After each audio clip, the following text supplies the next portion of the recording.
सत्यशोधक resource centre सादर करीत आहे चर्चासत्र स्मार्ट सिटीचे स्मार्ट राजकारण। या चर्चासत्रात प्रश्न विचारणारे प्रेक्षक आहेत राहुल कवारे, मुमताज शेख, वसंत पाटील, आशालता गांगुर्डे, उदय चौधरी, राम बाहेती, किरण जाधव, विद्याधर दाते आणि अध्यक्षीय सुरुवात आणि समारोप केला आहे डॉक्टर श्रीधर पवार। ऐका तर स्मार्ट सिटीचे स्मार्ट राजकारण।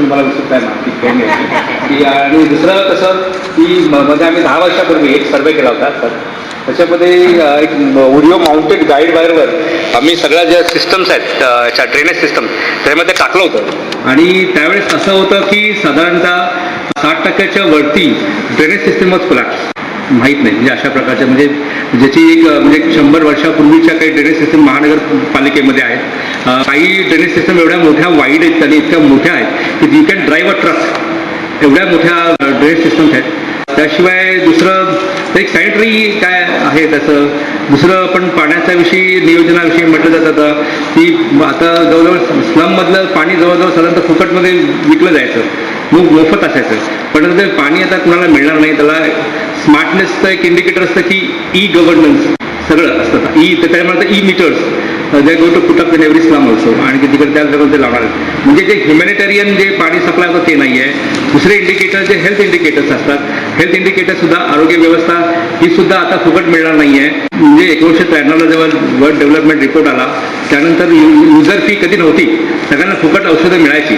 ती महानगरपालिकेमध्ये पहिली युजर फी पहिल्यांदा इंट्रोड्यूस झाली WHO आणि वर्ल्ड बँकच्या ह्याच्यानुसार। आता ती जवळजवळ एक प्रपोजल आहे की जे डबल होणार आहे, जवळजवळ 100% इन्क्रीज होणार आहे फीज। तर ही स्मार्टनेसचा अर्थ केवळ फक्त कुठलीही गोष्ट फुकट मिळणार नाही आणि जी सेवा ज्या मोफत मिळायला पाहिजे, it is a obligatory duty of planners किंवा it is obligatory duty of the corporation to provide all this sanitary facility, water supply and health provision. तर ह्या सगळ्याचा रिव्हर्सल पाहतोय आपण, हा एक रिव्हर्सल एक रोल आहे। ह्या सगळ्या परिप्रेक्षात मला वाटतं की आपले वक्ते बोलतील आज।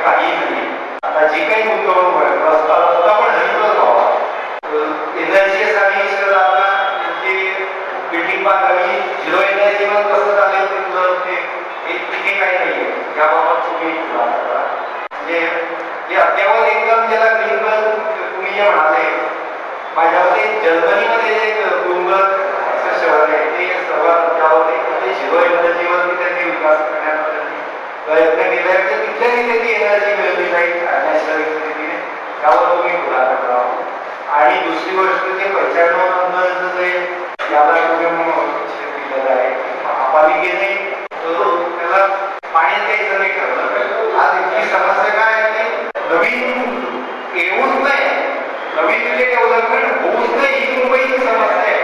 ही समस्या दुसऱ्या तिसऱ्या मुंबईत लागली, उरणमध्ये किंवा जे भिवंडीच्या पलीकडे तिसरी मुंबई आहे, दुसरी मुंबई इथे उरणच्या जवळ असते। आणि आता तुम्ही करावा की इथे रोजगार आहे का डेव्हलपमेंट हवा आणि त्याला नवीन रोजगार येईल, नवीन पाणी आणि सोय झाली। 95 नंतर पाणी देत नाही कारण काय सवय सुविधा नाही म्हणून दिले नाहीये। कायद्याचा काही भाग नाही त्याच्यात, कायद्याला काही विभाजन नियमावली वगैरे नाहीये, चुकीची समजूत चुकीचंच काही करताय। गरज हे नाही ते विकत नाही म्हणून तिथे पाणी देत नाही या मुंबई महापालिका, असं माझं तर स्पष्ट म्हणतं।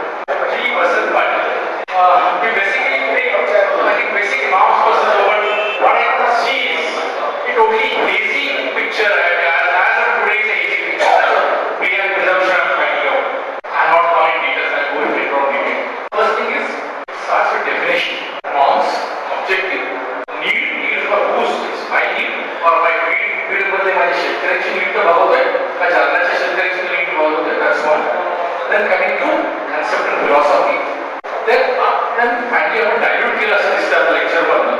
It was supposed to be smart city, then they got to the parade. Are you creating a gated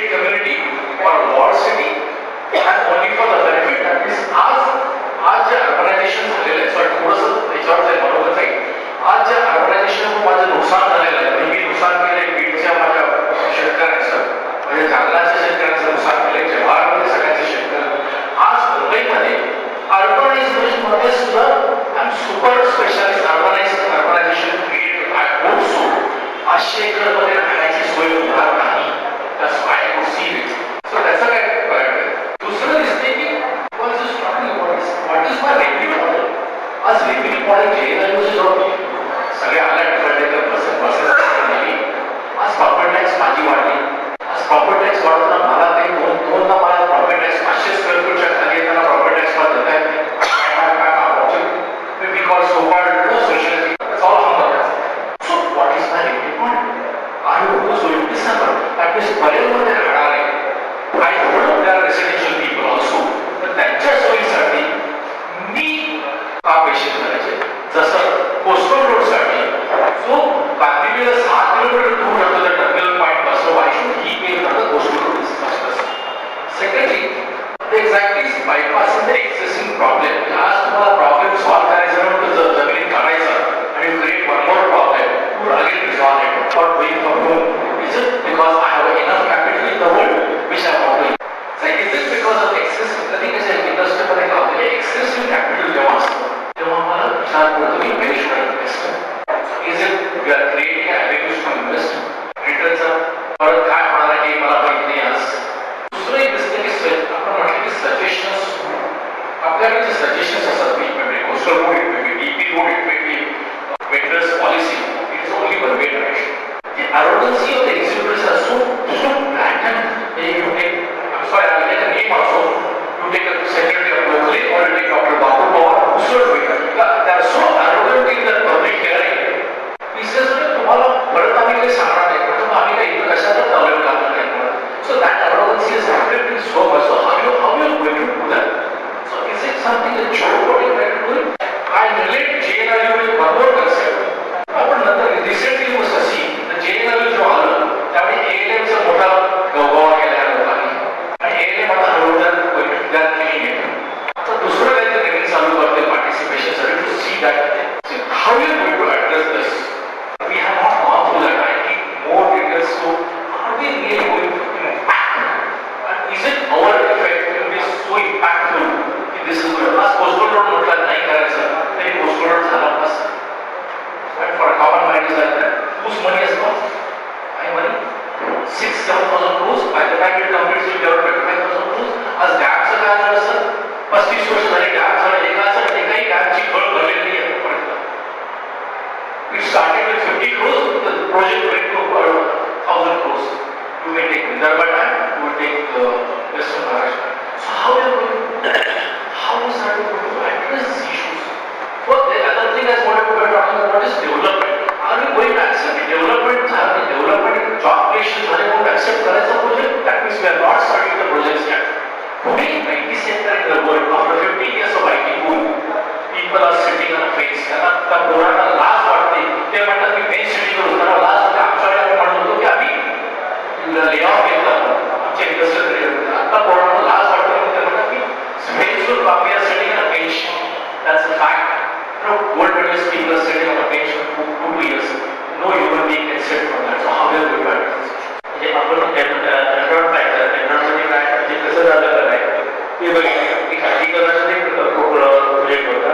दुसरा आपण खाजगी रस्ते बघितले. रस्त्यामध्ये कसं प्रायव्हेट कन्सल्टंट आपण म्हणतो तो रेट जे आपल्याला बघून देतो त्याप्रमाणे पे करायला लागतात असे असतं. त्याच्यावरून लवासा पाहिजे मॅडमने उल्लेख केला लवासाचा. लवासामध्ये आपल्याला एंट्री नाही. आपण स्मार्ट सिटी बघणार होता म्हणजे आपल्याला जे पाठीमागचे जे धक्के होते त्यातून आपण फसलेले नाही असतात आणि त्यातून आपण सावध स्मार्ट सिटीचा एक धक्का मोठा आपल्याला येऊ लागणार आहे. त्यातून आपल्याचं आज या विषयावर चर्चा झाली. जी प्रश्नोत्तर अशी आहे की एन्ड्रॉइडचं खाजगीकरणाचा आणि लवासाचा पण पाहिजे त्यामध्ये आपण काय बोध घेतला आणि आता स्मार्ट सिटीमधून काय बोलला हा माझा प्रश्न आहे. दोन प्रश्न म्हणजे तर अजून खूप डिटेल याला समजून घेतलं पाहिजे असं वाटतंय. बऱ्यापैकी एक स्पष्टता येण्यासाठी होतो तरी की खोलात जाण्याची गरज आहे. एक प्रश्न असा होता की लोकसहभागाबद्दल त्यांनी सांगितलं आणि त्याच्यामध्ये 5-20-25% जर सोडलं आणि तेही कशा पद्धतीने घ्यायचे आहे तर 74 घटना दुरुस्तीला घेऊन त्याच्यामध्ये आपल्याला एक अर्थ येऊ शकतं का की त्याला काही महत्त्व आहे की नाही हा एक प्रश्न आहे. आणि दुसरं जेंडरच्या लेन्सने जर याच्यामध्ये बघायचं असेल आपल्यासाठी काही ठेवलेलं आहे की अशाच बरोबर सगळं होणार आहे. हे दोन प्रश्न माझा एक मित्र आहे त्यांनी मला 2007 आहे ना वेबसाईटवरून ती आठवतं JNRU तेव्हा त्यांनी मला असं सांगितलं की जी प्रोजेक्ट आहे ना ती वर्ल्ड बँकने त्यांना पैसे दिले आणि पूर्ण भारतामध्ये जे गव्हर्नमेंटचं जे काम आहे आपण टॅक्स भरतो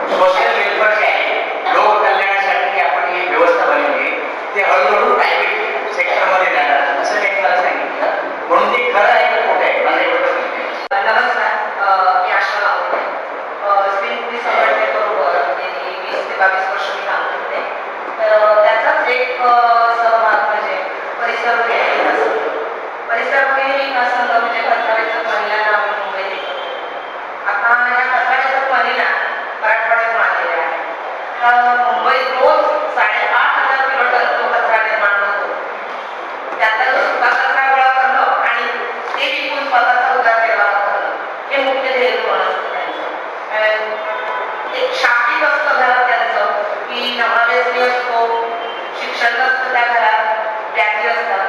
आता ह्या स्मार्ट सिटीचा प्रश्न निघाला आहे. तर करोडो रुपये खर्च होतात मुंबई महानगरपालिकेचे की कचरा जो डम्पिंग ग्राउंडला डंप केला जातो. तर त्यांना हातपाण्या महिला लावत असतात की सुका कचरा गोळा करून स्वतःचा उदरनिर्वाह करायचा. तर ह्या स्मार्ट सिटी योजनेत ह्या महिला मुख्यतः मानपूर गोवणे शासनाने उल्लेख केला की शहराचे हे पण काही भाग आहेत. तर ह्या स्मार्ट सिटीचा जो कचरा निर्माण होईल त्या कचऱ्याची व्यवस्था काय असेल. आणि जसं आपण म्हणतो की माझा महाराष्ट्र कुठे नेऊन ठेवलाय तसं आमच्या महिलांसाठी हा कचरा मिळाल्यानंतर आमच्या महिलांना कुठे नेऊन ठेवले. तर हा माझा प्रश्न आहे. तर याचं निरसन होईल का? ज्या मच्छी विकणाऱ्या बायका आहेत की त्याचे ठराविक बाजार आहेत, स्पेस आहे, जागा आहे.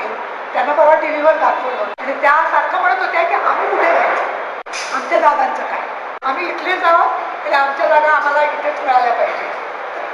माझा एक प्रश्न, शेवटचा प्रश्न, 20 वर्षाच्या आधीपासून मुंबईमधल्या झोपडपट्ट्यांना विकासाचा प्रश्न सुरू आहे. अतिशय मला वाटतं 1% देखील ठिकाणी अशा स्वरूपाची कामं झाले तेव्हा अनेक अडचणी तुम्हाला वेगळं.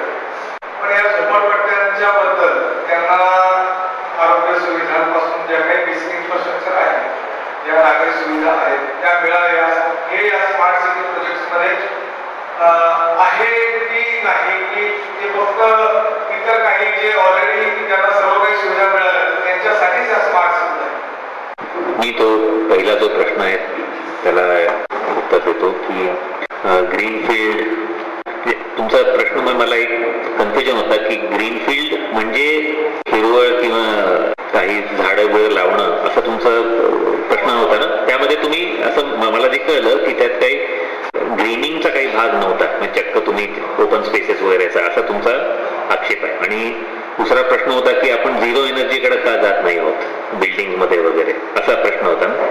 हा जो पाण्याचा प्रश्न तो अगदी रिझनेबल आहे आणि तो आपण सरकारला विचारलं पाहिजे कुठल्याही सिच्युएशनमध्ये. तरी त्यातल्या तर मला वाटतं हा स्मार्ट सिटीचा जो भाग आहे पाण्याच्या बाबतीमध्ये, कारण काय कसं आहे की एका ठिकाणी सगळ्या देशातल्या स्मार्ट सिटी येणार नाहीत, त्या वेगवेगळ्या ठिकाणी येणार आहेत. तेव्हा तो प्रत्येक ठिकाणचा वेगळा प्रश्न तो म्हणून तो विचारला पाहिजे. पण ह्याच्याबद्दलचा एक जो अप्रोच आहे गव्हर्नमेंटचा अशा मुद्द्यांवरचा, तो आपल्याला दिल्ली मुंबई इंडस्ट्रियल कॉरिडॉरवरनं दिसतो की तिथं त्यांचा विचार आहे की दिल्ली ते मुंबईच्या त्या कॉरिडॉरमध्ये जवळजवळ 20% भारताचं पॉप्युलेशन ते तिकडं बसवण्याचा त्यांचा तिकडे याचा फार मोठा प्रश्न आहे. कारण पाणी येणार कुठून, राजस्थान गुजरातमध्ये, आणि त्यावर थोडं काम झालेलं आहे. जरी तुम्ही विचार केला की आजूबाजूच्या नद्याच्या बेसिन्समधनं घेतलं तेही शक्य नाही, कारण ते पण त्याचे पण वापर पूर्णपणे झाला आहे. त्या तिकडं तो पाण्याचा जो मोठा प्रश्न आहे तो फारच मोठा एकाच बेल्टमध्ये आहे. स्मार्ट सिटीमध्ये तरी लोक म्हणू शकतात, सरकार म्हणू शकतो की आम्ही इथं पॉईंट बाय पॉईंट आम्ही ते बघतोय. पण तो प्रश्न महत्वाचा आहे आणि तो नेहमी विचारलाच पाहिजे. तुमचा हा जो झिरो एनर्जीचा प्रश्न होता आणि ग्रीनिंगचा, मला काय वाटतं की बरोबर आहे, आपल्याकडे बिल्डिंग आपण जास्त करून झिरो एनर्जीकडे न्यायला पाहिजेतच, हा प्रश्नच नाहीये. पण त्यांनी हे इन्क्लूड केलं नाहीये की झाडं झुडपं लावायचं किंवा पार्क बनवायचं इन्क्लूड केलं नाहीये. हा पण महत्वाचा. पण जरी त्यांनी केलं, जरी झिरो एनर्जीचं त्यांनी विचार केला आणि हे केलं, तरी फार काही बदलतंय का स्मार्ट सिटीच्या आपल्या विचारामध्ये, हे पण लक्षात ठेवणं महत्वाचं आहे की ह्या टीकेची पोच कुठपर्यंत आहे आपल्या, की आपण ही टीका केली आणि त्यांनी म्हटलं हो बरोबर आम्ही बरोबर झिरो एनर्जी बिल्डिंग करतो. त्या स्मार्ट सिटीच्या ओव्हरऑल जो बेसिक उद्देश आहे त्याला काही तो प्रश्न गेल्याचा होत नाही तो प्रश्न, असं माझं याच्याबद्दलचं मत आहे. गृहितांवर आपण जर वाद केला तर ते नुसतं तसं माझं एक गृहित आहे, तुमचं एक आहे आणि सरकारचं तिसरं आहे. त्यामुळे जेव्हा काही डेफिनेशन नाहीये तेव्हा या गोष्टीवर अशा स्तरावर बोलणं अशक्यच होतं. आणि एक प्रश्न जो विचारला की आपण लवासा एनरॉनकडनं काय शिकलो, प्रश्न उलटा आहे की कोणाला काय शिकायची इच्छा होती. कारण परत अजेंडा जो आहे तो जर बदलला नसेल तर तुम्ही त्या प्रोजेक्टमधनं काय शिकणार, कसा तो जास्त सक्सेसफुली करायचा एवढंच तुम्ही शिकणार. पण प्रोजेक्ट एका अर्थाने तोच आहे, वेगवेगळ्या रूपात म्हणलं जरी. तर त्यामुळे ते फक्त स्मार्ट सिटी जर शिकलेत काही एनरॉनकडून कशावर ते जास्त सुधारित त्याचं इम्प्लिमेंटेशन करणं मोर सक्सेसफुल त्यांच्या दृष्टीने की यू अचीव्ह युअर ऑब्जेक्ट, तुमचं ऑब्जेक्टिव्ह होतं असं करणं. ते तुम्ही पूर्वी फेल झालात, आता तुम्ही त्यातनं जर शिकलात तर तुम्ही ते असं सक्सेसफुली करणार. ते आम्हाला आवडेल असं नाही, अजिबात आवडणार नाही, पण ते सक्सेसफुली करणार. 95 नंतरचं पाणी, मला असं वाटतं की तुमचं थोडंसं गैरसमज झाला मी सांगितलं त्याच्याबद्दल, की माझ्या मते 95 नंतरचं पाणी हा कायद्याचा फक्त प्रश्न तर नाहीच आहे. मी मांडलाच नाही कायद्याचा प्रश्न म्हणून. इनफॅक्ट मी मांडलं हे की कायद्याने कधीही ऑब्जेक्शन घेतलं नव्हतं. हा प्रॅक्टिसेसचा प्रश्न आहे, इन्स्टिट्यूशनल प्रॅक्टिसेसचा.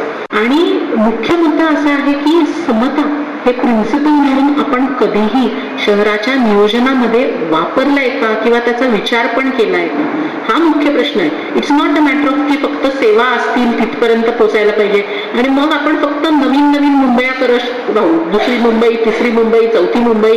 आपण नवी मुंबईमध्ये पण ओरिजिनल मुंबईचे प्रश्न सोडवू नाही शकलो.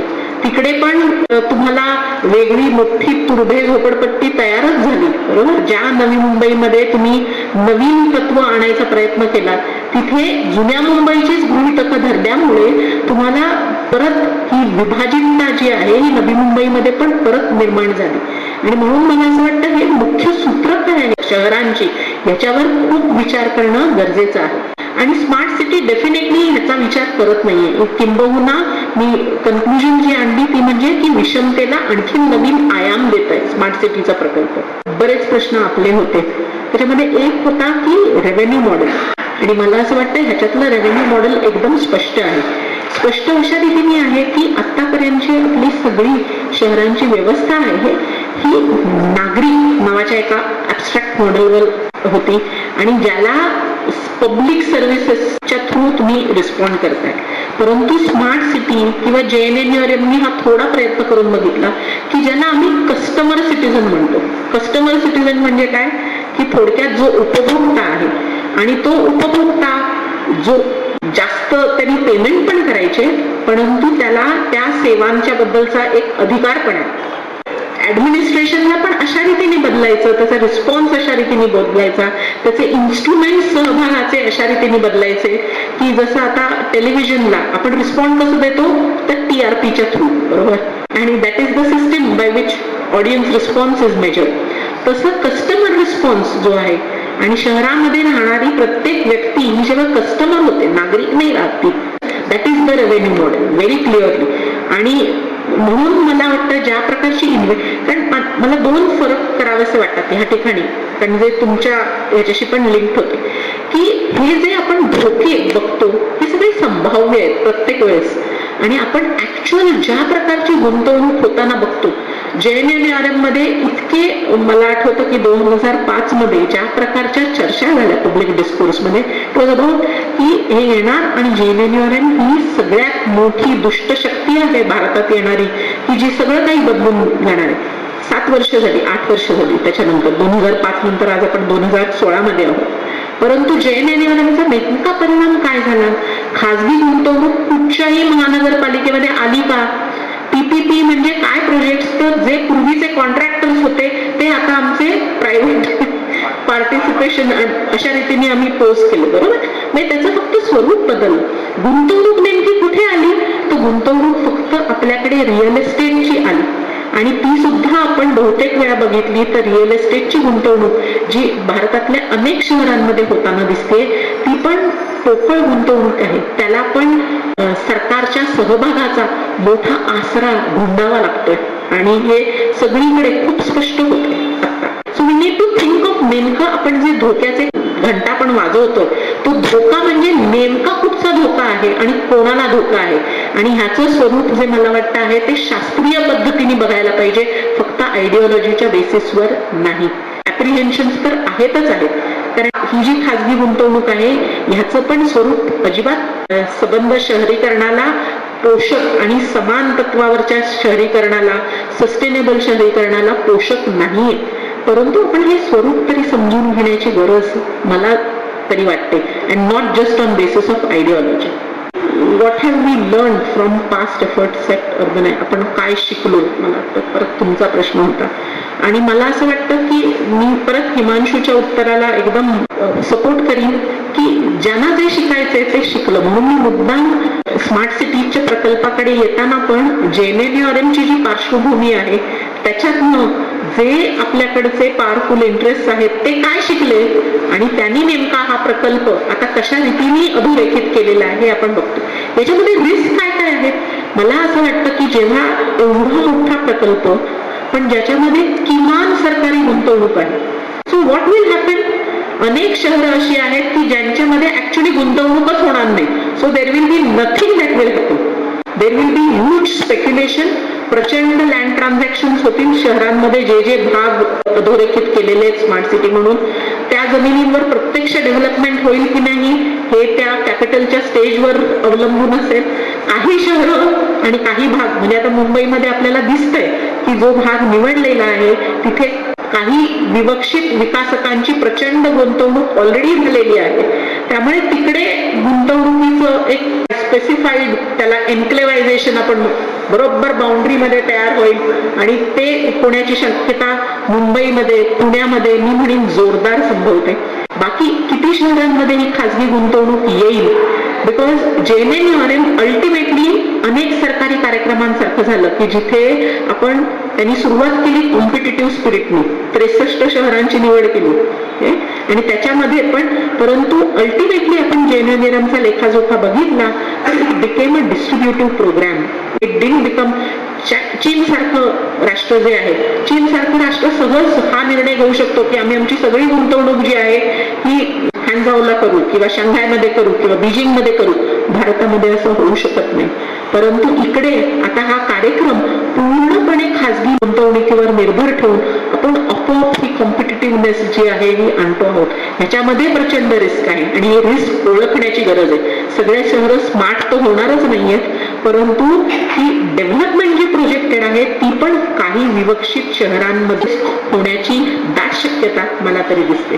74वी घटना दुरुस्ती, कम्युनिटी पार्टिसिपेशन, मला असं वाटतं ह्याचा फेरविचार जो आहे हा सरकारमध्ये सुरू झालेला आहे. म्हणजे आपण बघतो की एरिया सभाचं बिल, उदाहरणार्थ त्याचे हे बिल पास करून सुद्धा त्याचे रूल्स जे आहेत हे आपण आता 5-6 वर्ष झाली तरी बनवले नाही. याच्यामध्ये एकतर त्या रूल्समध्ये आणि त्या कायद्यामध्ये पण काही फंडामेंटल गृहीतक आहेत जी चुकीची आहेत माझ्या मते. कारण शहरामधल्या सहभागाला वेगवेगळ्या स्तरावर बघावं लागतं. तो फक्त ग्रामसभेसारखा खालच्या स्तरावर होऊन चालत नाही. म्हणजे आपण कल्पना करूया की आता मगाशी प्रकाश रेड्डीजींनी उल्लेख केला चेंबूर, मालन्यूट्रिशन ह्या भागाचा. आता चेंबूरमधलं कुपोषण जर घालवायचं तर त्याला फक्त चेंबूरमध्ये सोयीसुविधा आरोग्याच्या असून चालेल का? तर का त्या लोकांना उदरनिर्वाहाच्या ज्या सुविधा आहेत, शिक्षणाच्या ज्या सुविधा आहेत, या संबंध शहरामधनं यायला हव्या. बरोबर? So we have to not ask for only a right to that locality, we have to ask for the right to the entire city, की ज्याच्यामध्ये सहभाग हा बहुस्तरीय असायला हवा. तर अशी अनेक चुकीची गृहीतकं पण नागरी सहभागाच्या कायद्यामध्ये आहेत. परंतु आत्ता तर सहभागाला आपण पूर्ण वाटण्याच्या अक्षता लावलेल्या आहेत. म्हणजे तिकडे ह्याच्यामध्ये स्मार्ट सिटीमध्ये सहभाग हा फक्त नंबर्सचा आहे. सहभाग मी म्हटलं तसं संदर्भहीन आहे आणि सहभाग जो आहे हा फक्त प्रकल्पाच्या सुरुवातीच्या काळात आहे. नंतर सहभागाची तुमची जरूर नाही, तुम्ही फक्त पैसे द्याल तर सेवा मिळतील तुम्हाला, अशा प्रकारचं सहभागाची रचना आहे. त्यामुळे 74th अमेंडमेंट पासून हे खूप दूरचं मला दिसतंय. जेंडरशी लिंक 2-3 प्रश्न होते. एक मुमताजचा होता, एक आपला होता, एक आशाताईंनी विचारलेला होता. आणि मला असं वाटतं ना, एकूण संकल्पनेमध्ये ह्याचा ऍक्च्युली प्रचंड पोटेन्शियल होऊ शकलं असतं. मी जसं म्हटलं की स्मार्ट म्हणजे नेमकं काय? स्मार्ट म्हणजे नवीन पार्टनरशिप्स बांधणं. पण आपण आपल्या स्थानिक लोकांची बरोबर त्यांना जर संसाधन म्हणून मानलं तर स्कोप प्रचंड आहे. बरोबर की नाही? म्हणजे मुंबईचं स्मार्ट घनकचरा व्यवस्थापन काय असू शकेल? तर मी म्हणेन की कचरा वेचक महिलांना सामील करून घेऊन अशा प्रकारे आपण एक सस्टेनेबल झिरो वेस्टच्या मॉडेलकडे जाऊ शकतो. किंवा आपण कोळी स्त्रियांना सामील करून घेऊन आपण एक वेगळ्या प्रकारे अत्यंत कमी खर्चांमध्ये रिटेल मार्केट्सपेक्षा वेगळ्या प्रकारची मार्केट्स उपलब्ध करून देऊ शकतो. परंतु अशा प्रकारचं गरीब लोकांनाही संसाधनं मांडण्याचं परिपेक्ष जो आहे हा स्मार्ट सिटीच्या पेक्षामध्ये कुठेही नाहीये. इन्क्लुजनचं त्याच्यात मेन्शन आहे आपल्याकडे, ते त्याच्याशिवाय कुठचीही पॉलिसी पारित होऊ शकत नाही. आणि अनफॉर्च्युनेटली आज भारतामध्ये इन्क्लुजन म्हणजे कोणाचं, तर इन्क्लुजन म्हणजे फक्त झोपडीधारकांचं. आणि झोपडीधारक आणि झोपडवस्ती म्हणजे काय, तर फक्त राहण्याची वस्ती. त्यामुळे बिल्डिंग्स बनवणं, त्या बिल्डिंग्स मध्ये जागा देणं, हे इन्क्लुजनचा अजेंडा आहे स्मार्ट सिटीमध्ये. इनफॅक्ट जे वेगवेगळे गाईडलाईन्स आहेत त्याच्यामध्ये ते टॉप ऑफ इन्क्लुजन. पण झोपडवस्ती म्हणजे फक्त बिल्डिंग आणि घरं का, त्या घरांच्या पलीकडे पण वस्त्यांचे प्रश्न आहेत आणि लोकांचे प्रश्न आहेत, त्यांच्या उदरनिर्वाहाचे प्रश्न आहेत, त्यांच्या एकूण शहरामधल्या सहभागाचे प्रश्न आहेत, त्यांच्या आयडेंटिटीचे प्रश्न आहेत. आणि मग ह्या सगळ्याला स्मार्ट सिटीमध्ये कुठेही वाव नाही. मी एक दोन प्रश्नांना घेऊन थोडं एका अँगल घेऊन मांडावं असं वाटतं. पण हे विसरता कामा नये की स्मार्ट सिटी जसं ते आता विचार करत आहेत ते एक स्पेशल प्रॉडक्ट आहे. म्हणजे आपण रिसॉर्ट कसा बघतो किंवा एक सॉफ्टवेअर कॉम्प्लेक्स कसा बघतो, SEZ कसा बघतो, तो एक प्रॉडक्ट आहे. म्हणजे तो असा बनवायचा आणि तो सेपरेट ठेवायचा. आपल्या समाजाच्या पूर्ण जो एक कॉन्टिन्युटी आहे त्याच्या बाहेर काढून टाकायचा एक बेट आहे. तर असं जर त्याचा एक स्पेशल पर्पज व्हेकल असणार, म्हणजे तिथंच तुमचं 74th अमेंडमेंट गेलं तिथंच बेसिकली, आणि त्याचा CEO असणार. आता असं जर तुम्ही म्हणलं तर मग बऱ्याचशा गोष्टी बायपास झाल्या, म्हणजे पॉलिटिक्स तुम्ही पूर्णपणे बायपास केला. तो एक भाग लक्षात ठेवण्यासारखा आहे. आणि इम्पॅक्ट बद्दल मग कसा विचार करावा आणि रिस्पॉन्स बद्दल कसा विचार करावा. मला असं दिसतं की अमिता म्हणल्यासारखं की जो परिणाम होणार आहे ह्याच्याबद्दल आपण एक सोपी अशी जनरलायझेशन करू शकत नाही की या टाईपच्या सगळ्या लोकांना असा प्रॉब्लेम होणार आहे आणि त्या टाईपच्या सगळ्या लोकांना असा फायदा होणार आहे. आय थिंक ही सोपी जनरलायझेशन करणं फार अवघड आहे. कारण तो जो इम्पॅक्ट होणार आहे तो डिफरन्शिएटेड असणार आहे. म्हणजे वेगवेगळ्या ठिकाणी वेगवेगळ्या लोकांना वेगवेगळ्या प्रकाराने तो इम्पॅक्ट करणार आहे आणि त्याचे काही एकच फिक्स पॅटर्न असेल अशी काही गॅरंटी नाही. असंही शकेल एकदा तो इम्पॅक्ट सगळे व्हायला लागले असं पण दिसेल की काही आपल्याला पॅटर्न दिसतोय, पण आधीपासून आपल्याला त्याच्याबद्दल कन्क्लुजन निर्माण करणं फार अवघड असणार आहे. उदाहरण द्यायचं म्हटलं तर आता ती जी कोळण असेल कुठं बसलेली, तो जर एरिया तुमच्या स्मार्ट सिटीमध्ये घेतला गेला नसेल तर तिकडे काही इम्पॅक्ट होणारही नाही, काही सांगता येत नाही. डायरेक्ट असा लोकल इम्पॅक्ट असा होणार ते हॉकरवर होणार नाही असं पण म्हणता येईल. जिथं घेतला जाईल तिकडे होईल सुद्धा, किंवा त्यातून नवे ऑपॉर्च्युनिटीज पण निघू शकतात. म्हणजे तुम्हाला आता जगभर प्लेस मेकिंग हे फार मोठे हे झाले. आता आपण बांद्रापूरला कॉम्प्लेक्स गेलो की एक माणूस दिसत नाही रस्त्यावर तिकडं, मग त्याचा त्रास व्हायला लागतो लोकांना.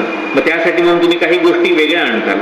आता त्याच्यामध्ये तुम्ही वेगळ्या रूपात नवे ऑपॉर्च्युनिटीज छोटे असतील जे काय असतील. त्यामुळं हे आपल्याला केस बाय केस जास्त जवळून आणि जास्त differentiated local case by case आपल्याला त्याचं विश्लेषण केलं पाहिजे आणि त्यातनं आपल्याला दिसू शकेल की त्या तिकडं पॅटर्न काय आहे आणि तसा जो पॅटर्न दिसतो प्रत्येक केसमध्ये त्याच्या अनुसरून आपल्याला रिस्पॉन्स पाहिजे. त्यामुळे डिफरन्शिएटेड इम्पॅक्ट हा असणारच आहे असं मला एवढं तरी वाटतं. कारण कुठं काय होईल हे खरंच सांगणं अवघड आहे. आपल्या GNM कडनं हे आपण शिकलो की जसं इंटेंडेड असतं तसं अजिबातच होत नाही. आणि त्याचं कारण हे की त्याचं डिझाईनच वाईट असतं. कारण एका ठिकाणी बसून फार डिटेलमध्ये विचार न करता डिझाईन केली असते पॉलिसी आणि प्रोसेस, आणि मी ती प्रत्येक ठिकाणी जाऊन वेगवेगळ्या गोष्टी नोंदून अडते.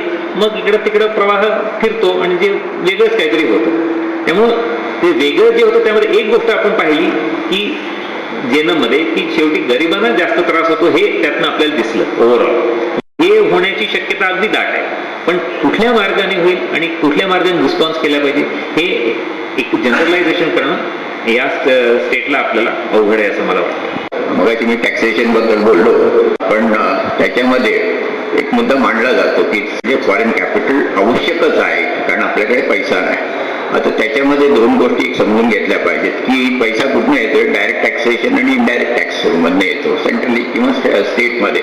आता त्याच्यामध्ये जो पैसा येत असतो त्याच्यामध्ये इनडायरेक्ट टॅक्सेशन हे वाढत चाललेलं आहे. डायरेक्ट टॅक्स म्हणजे काय असतं, कॉर्पोरेट टॅक्स आहे, त्याच्यानंतर तुमचं बाकीचे जे इन्कम टॅक्स आहे.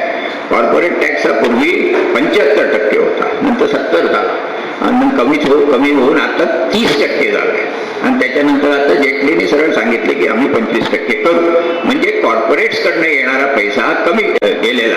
आणि इनडायरेक्ट टॅक्स म्हणजे काय, वॅट आहे, सर्व्हिस टॅक्स आहे, त्याच्यामध्ये पहिल्यांदा 4% होता. म्हणजे तुम्ही इनडायरेक्ट टॅक्सेशन सगळ्या जनतेवर लागतं, म्हणजे ते जास्ती. आणि त्याचा हिस्सा मला वाटतं 60% वर आहे एकंदर टॅक्सेशनमध्ये. त्याच्यामध्ये जो वॅट होता, सर्व्हिस टॅक्स होता, पूर्वी 4% होता, तो 8 झाला, 12 झाला, 14. आता हे इंटरनॅशनल प्रेशर आहे, तो 23% करावा म्हणून प्रेशर. आणि हे काय सांगतात, स्टँडर्ड नॉर्म आहे, इंटरनॅशनल नॉर्म आहे, तुमच्याकडे ते मानलंच पाहिजे. म्हणजे ठरवलं जातं. म्हणजे ते जवाहरलाल नेहरू मिशन असो किंवा आत्ताचं हे कॅपिटल येणारं असो, हे डिक्टेट करतात, कारण या सगळ्या आहे. त्यामुळे त्या ठिकाणी असलेले जे प्रॉपर्टी टॅक्स आहेत, एंटरटेनमेंट टॅक्स आहेत, बाकीचे जे इलेक्ट्रिसिटी रेट आहेत, बाकीचे हे वाढणारच.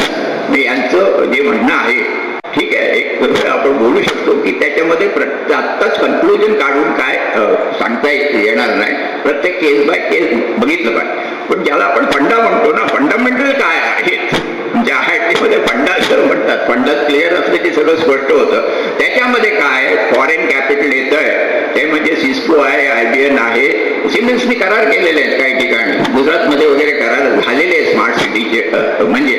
आणि त्यामुळे ते कशाला येते, ते फायद्यासाठी येते. त्यामुळे ते काय, आणि ती आयडिओलॉजी आहे. यांनी जो मुद्दा मांडला तो नेहमी मांडला जातो, म्हणून मला इथे बोलावं लागतं की आयडिओलॉजी बाजूला ठेवा. आयडिओलॉजी, कॅपिटलिझम ही आयडिओलॉजी आहे ना, इम्पेरियलिझम ही आयडिओलॉजी आहे ना, भांडवलशाही ही आयडिओलॉजी आहे ना, प्रायव्हेटायझेशन ही आयडिओलॉजी आहे ना. म्हणजे तुम्ही बाकीचे तुमचे सोशल आउटलुक बाजूला ठेवा, त्याच्यानंतर डेमोक्रेसी बाजूला ठेवा, पण कॅपिटलला आयडिओलॉजी नसते हे काय खरं नाही. कॅपिटल जे येतं ते फायद्याकरताच येतं. त्यामुळे हे जे फायदा गुंतवत आहेत ते त्यांना प्रॉफिट पाहिजे, त्यांना आउटसोर्सिंग करून या ठिकाणच्या काय नेटवर्कमधनं प्रॉफिट पाहिजे. स्मार्ट सिटीची कल्पनेचं स्पष्ट काय दिसतं, स्पष्ट दिसतं. म्हणजे हे यांनी सरासर विकास आहे का, नाही. त्याच्यामध्ये जो काही इनइक्वॅलिटी आहे, म्हणजे ती रिजनल असो, मराठवाडा वगैरे ही जी असो, प्लॅनिंग आहे का, ती इनइक्वॅलिटी जात नाही. शहरामध्ये सुद्धा जात नाही. यांनी एक मुद्दा मांडला की तिथे चेंबूरचे हे आहे, कुपोषण वगैरे होतं, तो संबंध जो गोंडी मानपूर वगैरे येतं. मुंबईमध्ये 10 मुलं कुपोषणाने दररोज मरतात. पूर्वी येत नव्हतं, ट्रेनमध्ये 10 लोक मरतात. त्याच्याबद्दल काय, आता त्यांचं हेल्थ सेक्टर जे येणार ते म्हणजे संबंध इकडे ट्रीटमेंट घेण्यासाठी येणार, म्हणजे सगळे हॉस्पिटल्स वगैरे येणार. आणि त्यामुळे हे प्रॉफिट मेकिंगसाठी या ठिकाणी काही तयार केले जातात. त्याच्यामध्ये इंटरव्हेन्शन करण्यासाठी लोकांचे हक्क आहेत, ते लोकल बॉडीज आहेत, मग तो कॉर्पोरेशन असो किंवा महापालिका असो किंवा ग्रामीण अर्थव्यवस्था असो, त्यांचे लोकल अधिकार काढून टाकणार. सांगितलं जातं की बाबा काय होतं की हे बदमाशच आहे, कॉर्पोरेशन जे चालवतात ते खातातच आहे. त्यामुळे लोकांना वाटतं की बरोबर आहे, गेले तर काय विकास वगैरे होईल म्हणून. पण ते बदलू शकतं ना. आता कॉर्पोरेशनचा जर इतिहास पाहायचा असेल तर त्याच्यामध्ये मुंबई शहराचा इतिहास पाहिला तर संयुक्त महाराष्ट्राच्या समितीच्या वेळेला पहिल्यांदा ही डाव्या पक्षाच्या खाली जे कॉर्पोरेशन आलं, म्हणजे इथे आले 57 आणि 61-62 साली पहिल्यांदा त्या ठिकाणी हाऊसिंग पॉलिसी आली, क्रीडांगणाची पहिल्यांदा ओपन स्पेसिस आल्या, जे म्हणजे कामगारांची घरं, गलिच्छ वस्ती म्हणलं जातं, त्याला रिकग्निशन आलं, प्लेग्राऊंड आली, पाण्याची व्यवस्था आली, जे हॉस्पिटल्स बनले ते त्या काळात बनले. म्हणजे ही जी आउटलुक आहे, कोण चालवतं याला महत्व आहे त्याच्यामध्ये. आता ते चालवतं तर बदमाश आहे. आणि मुंबई महापालिका जर बघितली तर 36,000 कोटीचं त्यांचं बजेट आहे. त्याच्यामध्ये सगळ्या शहराचं बजेट तसं नाही, वेगवेगळं बजेट आहे, पण त्याच्या अंतर्गत राहून काय विकास करता येत नाही का. त्याच्यामध्ये त्या ठिकाणी सगळं जे काय हेल्थ वगैरे, पब्लिक ट्रान्सपोर्टेशन, याच्यावर भर देता येत नाही का. त्याच्यामध्ये दर संबंध बजेटला ज्याला म्हणतो रेव्हेन्यू फॉरवर्ड 5 लाख कोटी हा जो कर आहे श्रीमंतांसाठी तो माफ केला जातो. त्यामुळे पैसा इथे तुम्ही देऊन टाकायचा, इथलाही पैसा आहे, काळा पैसा तयार होतो, हवाला रॅकेटने बाहेर जातो, मॉरिशसमध्ये किंवा केमॅन आयलंडमध्ये कंपन्या घातल्या जातात, तोच काळा पैसा फिरून इकडे येतो. त्यामुळे पैसा नाही वगैरे हे सगळं झूट आहे. ती पॉलिसी जर बदलली, विकासाचा मार्ग बदलला आणि सोशल आउटलुक ही आयडिओलॉजी धरली, कॅपिटलिझम ही आयडिओलॉजी आहे, शोषणाची आयडिओलॉजी आहे, ती जर घेऊन त्याच्यामध्ये, आणि त्यामुळे स्मार्ट सिटीचे धोके आपल्याला दिसतात. आता त्याच्यामध्ये इंटरव्हेन्शन करण्याची किती कपॅसिटी आहे, आणि त्यामुळे काही लोक म्हणतात त्याच्यातनं काही सुधारणा आपण करू. आपण यांनी सांगितलं की पहिल्या सेक्टरला तुम्ही सूचना करा, ओपन आहे सगळं सांगितलं जातं ना त्या ठिकाणी. आता नेट उत्पन्न सुद्धा 10% तरी लोक हे करतात का आपल्या देशामध्ये अवेलेबल आहे का? आणि ते दुसरं काय होतं की जी मेथड आहे, मेथोडॉलॉजी सांगतो, ही पद्धतशीर जी मेथोडॉलॉजी सिटी असो, त्याच्यामध्ये पूर्वी हे जे पेट्रोलियम प्रॉडक्टचे दर आहे ते पार्लमेंटमध्ये ठरवलेलं होतं. रेल्वे बजेट येत होतं, रेल्वे बजेट पण बायपास होतं, पण पेट्रोलियम प्रोजेक्ट हे आता रेग्युलेटर नेमला जातो. म्हणजे इलेक्ट्रिसिटीचा प्रश्न आला दराचा, तर रेग्युलेटर नेमला जाईल, तो स्टेट्सनी आणि याच्यात कुठला तरी माणूस, शरद पवार कुठला तरी माणूस तिकडे नेमला जाईल आणि रेग्युलेटरी म्हणून प्राइसेस ठरतील. आपल्या मेट्रोचं उदाहरण आहे ना आपल्या समोर, इथून तिकडे 100 रुपयाचं तिकीट ठेवलं, कोर्ट केसेस चालू आहे.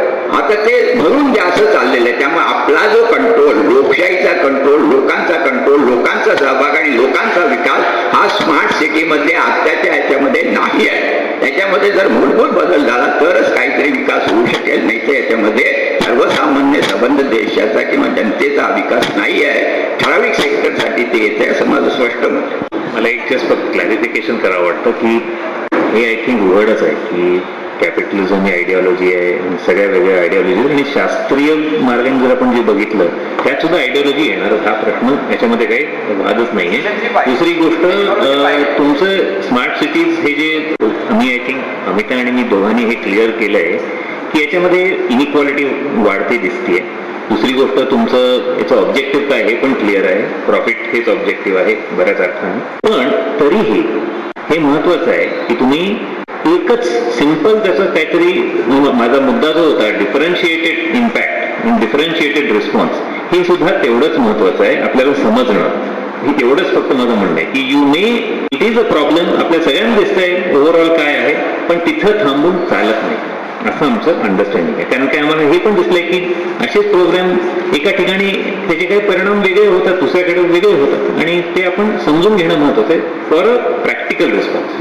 तुम्ही म्हणता हे अगदी बरोबर आहे. इनइक्वालिटीच्या लेवलवर, विषमतेच्या लेवलवर जर हे बघायचं तर एक तुम्ही असं जर मोठं बेट तयार केलं की जिथे सर्व्हिसेसचा स्तर वेगळा असेल, जिथे रेव्हेन्यूचा स्तर वेगळा असेल, दोन गोष्टी होतात. म्हणजे आज आपण अमेरिकेमध्ये अनेक ठिकाणी बघतो की काय कारणांसाठी बंदुका वापरल्या जातात, काय कारणांसाठी व्हायलन्स होतं. तुम्हाला नायकेचे शूज हवेत म्हणून चोऱ्या होतात, नायकेचे शूज हवेत म्हणून खून होतात. हे कशामुळे होतं? हे कशामुळे होतं तर आपण अशा प्रकारची बेटं तयार करतो, जो ॲस्पिरेशन तयार होते, आणि ते ॲस्पिरेशन कधीही माझं पूर्ण होणार नाही म्हणून फ्रस्ट्रेशनही तयार होतं. I think it is this dimension that we have to really recognise. की म्हणजे एक काळ असा होता की मुंबईमध्ये आपण सगळेजण बसेसनी प्रवास करत होतो, ट्रेन्सनी प्रवास करत होतो, मध्यम वर्गाची पण ॲस्पिरेशन ही होती. आणि म्हणजे त्या दृष्टीने मी म्हणणार नाही की तेव्हा पण मुंबई समान होती, परंतु तरी एक LCM होता, बरोबर, लसावी होता, बरोबर. हा लसावी जो आहे आपण समाजाचा, ह्या अशा प्रयोगातनं काय करतोय की we are creating that and stretching it so that लसावी doesn't become possible at all. समाज पोलराईज होतो. स्पेसच्या बाबतीत तुम्ही जो मुद्दा केला की तुम्ही 500 एकर हे केले, तर काय एवढं त्यात झालं, म्हणजे त्यात there is no inequality in one sense. It's a interesting question. कारण आय थिंक याच्यामधलं एक, जर मला तुमचा प्रश्न बरोबर कळला असेल तर, म्हणून मी I am responding to that, की तुम्ही समजा मला परळमध्ये कुणालाही चालत यायला जायला बंदी नसेल, ओके, कोणीही कसंही तिकडे चालत जावं, काय करावं, पण परळ ही स्मार्ट सिटी मानली गेली, तर असं म्हणू शकतो कोणतरी की काय बंदी आहे कुणाला, काय तुम्ही म्हणताय की त्यांनी कुठं गेटेड पण नाही केलं, त्यांनी तुम्हाला यायला गेलं पूर्ण मुभा आहे.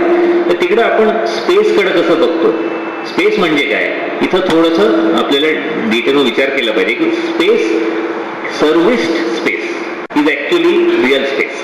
की तिकडं पाणी किती पोचतंय, किती वेळ, किती कशा टाईपचं पाणी, किती प्युरिटीचं पाणी म्हणा, किंवा तिथं म्हणजे लंडनमध्ये हे एक्झाम्पल आहे की सिटी ऑफ लंडन जी फायनान्शियल डिस्ट्रिक्ट आहे, तिकडे जी डेन्सिटी ऑफ ऑप्टिकल केबल आहे which allows broadband connectivity speed connection to New York, ती जी आहे ती बाकी कुठे लंडनमध्ये नाही, एवढ्याशा लंडनच्या एरियामध्ये आहे. त्याच्यामुळं तुम्हाला प्रॅक्टिकल बरेच बेनिफिट्स आहेत, फायदे आहेत तुम्हाला. आणि ते फायदे तुम्हाला सगळे तुमचं जी पॉवर आहे इकॉनॉमिक आणि पॉलिटिकल ही वाढवायलाच मदत करत आहे. तेव्हा स्पेस जी एक इल्युजन वाटतं की स्पेस सगळीकडे एकच आहे आणि तसं नाही आहे हे आपण लक्षात घेणं महत्त्वाचं. त्यांनी पाण्याचा मुद्दा मांडला, म्हणजे पाणी तिकडे असेल 24 तास वगैरे, इलेक्ट्रिसिटी वगैरे असेल. आता पाणी मुंबई शहरात येतं, वैतरणा, मोडक सागर डॅम वगैरे, तानसा वगैरे या ठिकाणी येतं.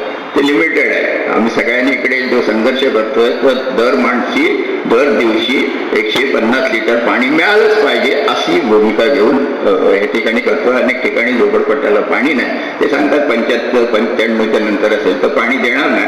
पाण्यावरनं मारामारी होते, अंडे वगैरे केले जातात आणि त्याच्यामध्ये कुणी पण होते, लाईन लागते, दुसऱ्यामध्ये पाणी चढत नाही. आता फक्त लोअर परेलमध्ये जर 24 तास प्युअर पाणी यायला लागलं तर त्याचा बेनिफिट अख्ख्या करोडो लोकांना काय, म्हणजे लाखो लोकांना काय, हा प्रश्न आहे ना शेवटी. इलेक्ट्रिसिटी जर आहे, इलेक्ट्रिसिटी म्हणजे जर तुम्ही उपनगरात गेला तर तिकडे आकडा टाकतात, कारण देतच नाहीत म्हणजे त्या ठिकाणी. आणि चार्जेस पण आता इलेक्ट्रिसिटी प्रोव्हायडर कोण राहणार? पूर्वी ही BST होती, आता रिलायन्स आहे, टाटा आहे, BST आहे, आता चौथा कुठला तरी प्रोव्हायडर करणार काय आणि तो चार्ज लावणार काय? शेवटी आमचा रिसोर्सेस एकच आहेत ना, नॅचरल रिसोर्सेस, त्याच्यावरनंच पाणी मिळणार, त्याच्यावरनंच इलेक्ट्रिसिटी तयार होणार, त्याच्यावरनंच आणखी म्हणजे सगळं या ठिकाणी होणार. मग त्याच्यावर हक्क फक्त यांचाच आहे का? म्हणजे आम्ही पैसे देतो म्हणून ते युजर शुड पे. म्हणजे आता म्हणजे ते उद्धटपणे सांगतात तुम्हाला पाहिजे असेल तर तुम्ही पेमेंट करा. अरे मी या देशाचा नागरिक आहे, पाणी माझं आहे, त्याच्यामध्ये तुम्ही वॉटर पाणी विकता, त्याचे चार्ज लावतात. मग पाण्याचे नद्यांचं प्रायव्हेटायझेशन होतं आणि मी इफिशियंटली देतो त्याला, म्हणून तुम्ही पेमेंट करा. मग त्याचं पाणी तुम्ही हिरावून तिकडे देताय, हा प्रश्न आहे विषमतेमध्ये. आणि अशा यादी त्या ठिकाणी क्रॅशेस होतात, तुम्ही एकाच हिरावून तिकडे देताय. इफिशियन्सी तिकडे निश्चित होईल. टेक्नॉलॉजी इतकी आली. आता मी म्हणतो टेक्नॉलॉजीमध्ये काय कपॅसिटी नाही का? आज तिकडे रेल्वेचं जे ऍप्लिकेशन काढलं इतकं सुंदर आहे, तुम्हाला ट्रेन कुठे येते, काय येते, रेल्वेचं बुकिंग जे करतात ते पहिल्यांदा आपल्याकडे, म्हणजे किती पुढे गेली होती इंडियन रेल्वे म्हणजे त्याच्यामध्ये. आणि रेल्वेचं फायबर ऑप्टिक ज्याला म्हणतात ते त्यांनी कुठल्याही देशामध्ये इतकं जाळं आहे, अख्ख्या देशामध्ये वायफाय येऊ शकतो. आता ते कोणते रेल्वे स्टेशन प्रायव्हेटायझेशन घेऊन ते वायफाय देणार, रेल्वे देऊ शकते ना. हे जे आहेत नॅचरल रिसोर्सेस तुम्ही ओरबाडून घेता, दुसऱ्यांना डिप्राईव्ह करता आणि एका विशिष्ट घटकांना देता, हे योग्य नाही. आपण निष्कर्षापर्यंत आलेलो आहोत. ह्याच्यामध्ये काही विविध प्रकारची मतप्रणाली आहे आणि जसं या मांडणीच्या सुरुवातीलाच आपण म्हटलं की ह्याचा सगळा जो पॅराडाईम पूर्ण आहे किंवा याची जी कन्सेप्ट अँड डेफिनेशन्स हे थोडेसे अजून संदिग्ध आहेत स्वरूपामध्ये. ते डिफाईन व्हायचे, अर्थात त्याची दिशा नक्कीच आहे. सगळ्या वक्त्यांनी हेही सांगितलं की ह्याचा बेनिफिशरीज कोण असणार आहेत आणि याचे कोणत्या वर्गावर दुष्परिणाम होणार आहेत, ह्या गोष्टी पण डिफाईन आहेत. मला वाटतं ही चर्चा जस्ट फक्त इनिशिएशन आहे की आपल्या पुढील वाटचालीचं, पुढील चर्चेचं. आणि सगळ्यात जास्त महत्त्वाचं म्हणजे की अशा ह्या संकल्पनांविरुद्ध एक प्रॅक्टिकल संघर्ष निर्माण करणं किंवा एक वेगळा कार्यक्रम आखणं, हे सगळं उद्दिष्ट मला वाटतं की आपण जर त्यापर्यंत पोहोचलो की ह्या अशा सगळ्या विरुद्ध आपण काही करू शकलो तर मला वाटतं की या चर्चेचं फलित होईल. तर ही फक्त केवळ एक सुरुवात म्हणून समजूया आपण. अनेक लोकांचे प्रश्न अजून मनात असतील, काही लोक रेंगाळून पण चर्चा करू शकतात किंवा अनेक अजून सेशन होऊ शकतील. कदाचित असाच कार्यक्रम पुन्हा रिप्लिकेट होऊ शकतो वेगळ्या ठिकाणी वगैरे. तर ही चर्चा निरंतर असणार आहे. आता तरी आपण वाटतं थांबावं, सगळ्यांना असं वाटतं.